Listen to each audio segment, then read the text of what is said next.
Oh yeah, welcome everybody to another edition Outside Looking In. My name is Bruce Negger and we're talking about the issues that emanate from Montgomery County and beyond.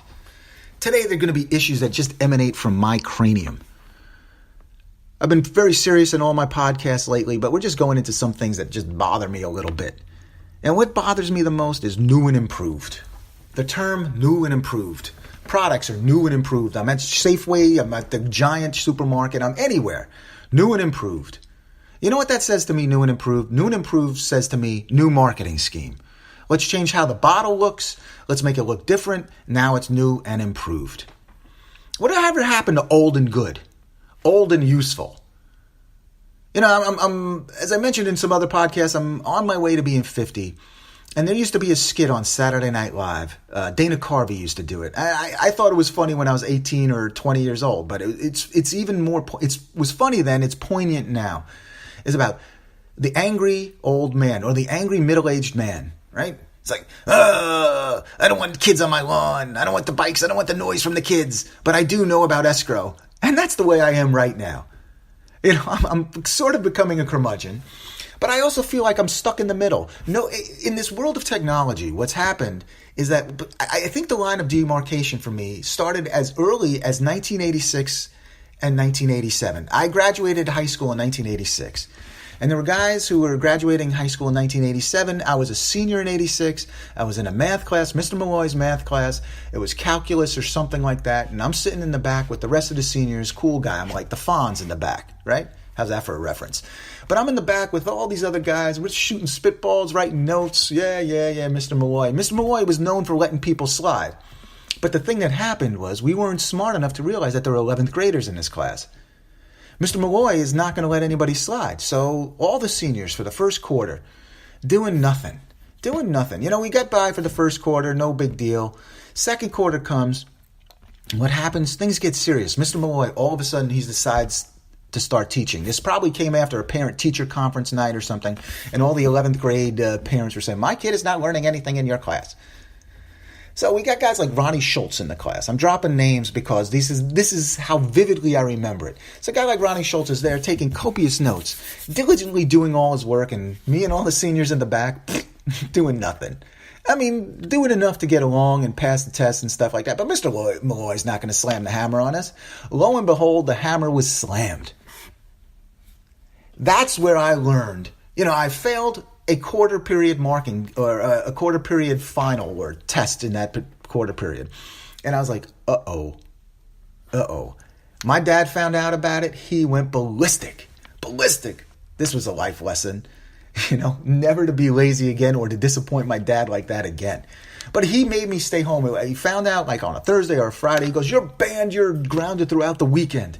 You can't go out. He pulls out a math book. I don't even know where he got it from. Throws it in front of me and says, do pages 50 to 250. I'm like, oh no. Dad, what are you doing to me? Pages 50 to 250. And this is no joke. This is not hyperbole. This is no lie. I'm in there struggling. In there till 11 o'clock at night on a Saturday. I had to miss a friend's birthday party. I had to miss going out on the weekend. I'm a senior. I want to go out, whatever.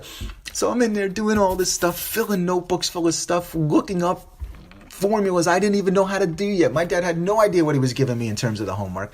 The funny part about it, I finish it all. I give it to him. He goes, yes, I'll check all of this and I'll be back. 4 years later, I'm in his room, in his bedroom. I'm looking for something. He asked me to get something, a family photo album, whatever. I find all these sheets of math, this notebook of math that I did in that weekend, in the back, in pristine condition. Hasn't been touched in 4 years. My dad never even looked at it. But he made the point. He made me stay in that weekend. And I was like, Dad, I brought it down 4 years later. I said, you son of a... You never even looked at this. He goes, what a look at it. What did I know about calculus? So anyway, the lesson is taught, and that's where the line of demarcation came in. People like me, they started, when I started in high school, it's like on programming, I was doing A,1 or A1, B,2 to make a basketball court on a DOS screen. Windows came in and blew that out.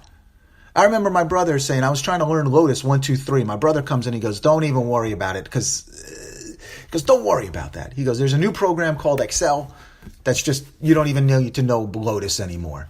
It's like, okay. I mean, I understand what people were talking about, because I think when you're between 1986 and now, you've seen more changes come about, and especially now, more changes come about of technology and different things coming around, supposedly new and improved, that you didn't ever expect. I never expected it. So it's hard to keep up.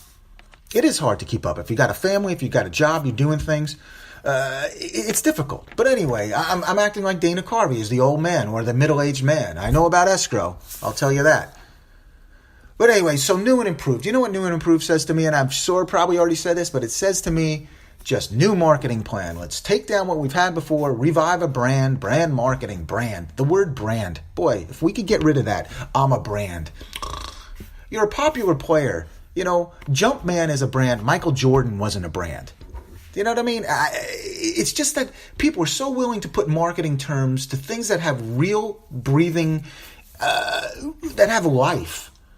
It was funny because when I worked in the music industry, when I worked for a record company, this is how long ago it was. It was because I worked for a record company. I was telling somebody that. I don't believe I know the music industry anymore. I worked for a record company. But anyway, it used to drive me nuts when people would talk about product. Oh, this artist just put out product. We need product from this artist. I get it. You're trying to business-wise something. You're trying to market something. But you're talking about someone's blood, sweat, and tears turning into product. It's music. It's a creative process. Creative process is not product. But anyway, what goes on now? What goes on then? It's all changing so much that I don't understand what... I want to be part of these focus groups that tell you what's better for me. Because nobody's speaking for me. I really feel like I'm more of an island every day. But is this what happens in middle age? Is this what happens before you turn 50? Maybe so. You know, you just feel more on an island. Because it all started with like Microsoft. I mentioned Microsoft before, but it all starts with Microsoft. And Microsoft has Windows XP, Windows 10, Windows whatever it was. I mean, so many versions of Windows that I don't even know where I am anymore. What is your operating system? Hell if I know. What are you kidding me? Computer turns on. That's what I know. Windows pops up. That's what I know. But anyway, they changed. You remember when they brought out the different stuff like Windows 2007? It's like they changed Microsoft Excel. The program was working for everybody. And all of a sudden, some engineers who were 10 years younger than me decide that moving the drop-down box and having it become in somewhere else, in some other subcategory, is better for me. So now I got to relearn a program I've been using for 10 years, right? Got to relearn it, find it. Microsoft Word, Microsoft Excel, all of that. All it is, your new and improved is a pain in the neck. It's a pain in the ass. That's what it was, your new and improved. Shampoo, new and improved. Don't give me new and improved shampoo. I understand there are things, but every year, I go to the store, I'm used to buying a certain brand, all of a sudden, there's your brand, right? But all of a sudden you change your brand? What happened to brand loyalty? You know, it's like, I'm going to find this. I'm going to find Pantene. But now Pantene's got 19 different formulas. Mine used to be the pink one, you know, for soft or whatever hair. It's like, get it? Now it's new and improved. Now it's in a different color, different format. I got to go through there and look through 19 different things of shampoo. All you're doing is wasting my time. Wasting my time. That's why I use Ivory Soap. Ivory Soap, 99.9% pure. Ivory Soap hasn't changed ever. It's got that nice lye base where it burns your skin. There's no exfoliating. There's no anything. It's just straight up cleaning. It takes dirt and grime off your body. I like it. I like it. New and improved. Cars, right? Cars, new and improved. Every year is a new model. I get it. I mean, people are into cars. I'm not. I don't understand leasing. I buy my cars. Maybe I'm the schmuck for that. But I hold my car. I got a Honda CR-V. I've had it for 10 years. I like the CR-V. Yeah, they make certain improvements. There are things that you can look at that say, okay, this is an improvement, but I like what I got. Now you change the whole body. I don't like that car anymore. I don't like it. I had a hockey stick. Sherwood, right? And this is the one time I troll people on social media. Because Sherwood's coming out every year. They're coming out with a new stick, new and improved. New and improved. It's not like Sherwood is like the number one brand in the NHL either, which is the Pro Hockey League. It's not the number one brand there. But I've been using Sherwood, brand loyalty. Again, I guess we talk about something like this. But brand loyalty. I've been using a Sherwood Paul Coffey curve for 35 years, since I started playing hockey. After the Coho 221, for all the people who know hockey understand this stuff. But after the Woods Coho 221 went out of the way, I started using a Paul Coffey curve, P77. Been using it for 35 years. What does Sherwood do? Whoop! Pull the blanket out. Think about it, you've raised hockey players on this particular format and style of blade. And now you will not put it in any of your high-end sticks. You want me to buy a $200 stick, a $230 stick? Then no, let me, the 50-year-old who's still got another 10 years, and because we all got to buy these new fancy sticks that cost more than a car payment, let me buy what I know. Give me something. Throw me a bone. Throw me a bone. That's what I ask. Where's the focus group for 50-year-olds? That's what I want to know. What's going to work for you? What's going to work for me? It's all changing. It's an ever-changing world, and nobody's satisfied with what they have anymore. Instant gratification. Instant gratification. And I worry about that. I really do.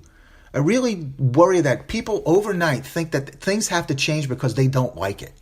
The instant gratification in this community, I'm not saying that you can't strive for change. I'm not saying that things aren't new and improved. It's better in the old days. I'll tell you what's better now than what was before is sneakers, right? Sneakers are a lot better. Tennis shoes for half of the country. It's a lot better. You know what else is better? Diet soda. Diet Coke is 1,000 times better than Fanta or Tab when it first came out. There are improvements, and I'm with it. I get it. But has the Diet Coke changed? Think about it. Think about new and improved. Let's go back to 1985. New Coke. Boy, Bruce, you're scanning the gamut here. Spanning the globe for sports all over. It's like Wide World of Sports with Jim McKay. But anyway, New Coke. Bust. Big old bust.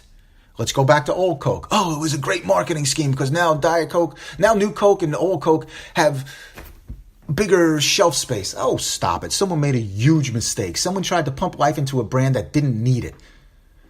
You don't change Americana. Well, in this day and age, you do.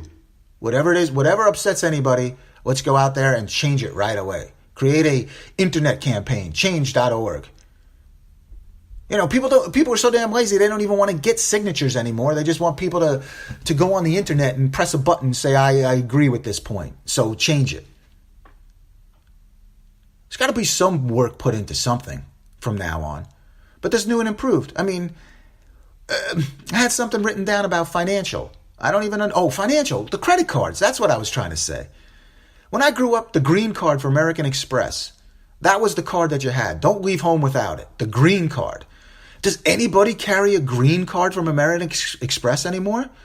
No. The thing that launched the company is no longer. It's like it's dusted. It's a lucite block on somebody's desk. Yes, you remember this? This was the green card. Oh, the green card. It was the only card American Express had. My dad carried it. Every dad carried it. Everybody had the green card. The original American Express card. Now you got to have the gold, and now you got to have this. Perks. I get it. But what happened to the original brand? Brand loyalty, brand heritage. New and improved because attention deficit disorder generation needs something new and improved. Hey, look at this. It's new and improved. Schmucks who sit out in line for 3 days for a new iPhone. Yeah, you're a schmuck for doing that. You're a schmuck. New and improved. iOS operating systems. Now everything's changed around. I don't get it. Call me old, but just let me tell you, some things don't need to be improved. The good old days are still okay if it works. If it ain't fixed, if it ain't broke, don't fix it. My name is Bruce Negrin. This is called Outside Looking In. Thanks for listening. I'll talk to you next week.